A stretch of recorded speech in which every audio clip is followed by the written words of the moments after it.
मूकपञ्चशती कटाक्षशतकम् 81-90।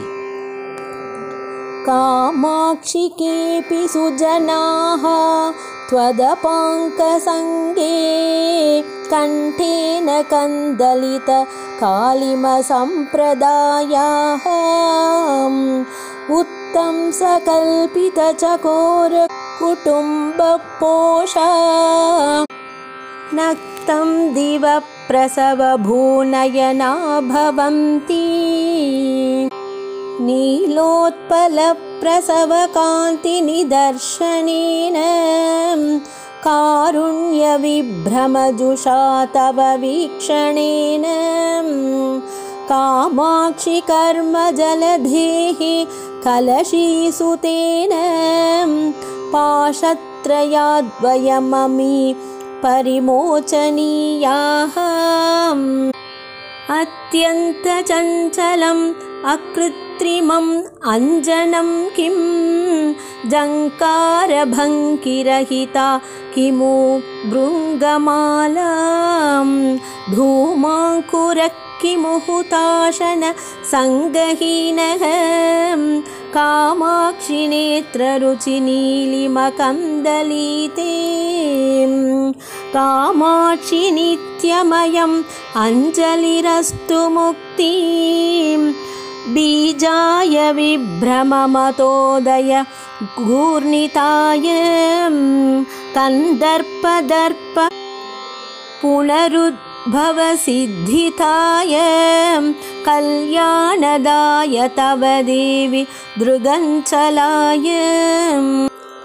दर्पाङ्गुरो मकरकेतन विभ्रमाणां निन्दाङ्गुरो विदलितोत्पल चातुरीणां दीपाङ्कुरो भवतमिश्र कदम्बकानां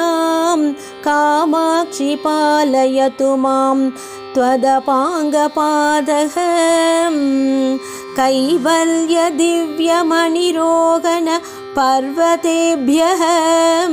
कारुण्य निर्जरपयः कृतमज्जनेभ्यः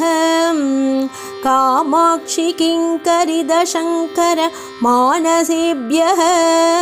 तेभ्यो नमोऽस्तु तव वीक्षण विभ्रमेभ्यः अल्पीय एव नवम् उत्पलमम्बहीना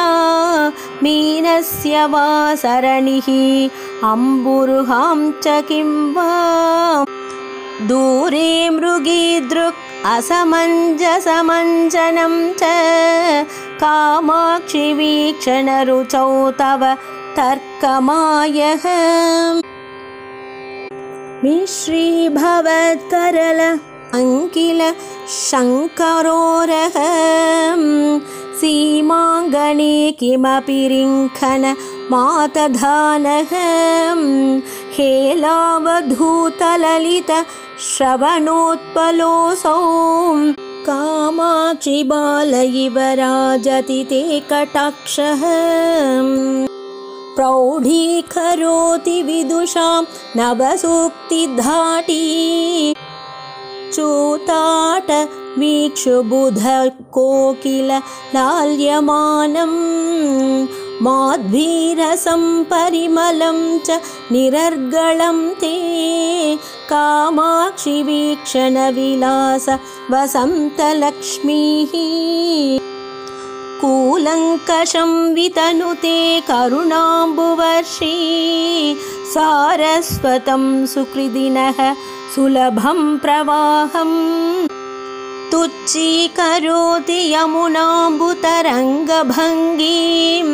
कामाक्षि किं तव कटाक्ष महाम्बुवाहः।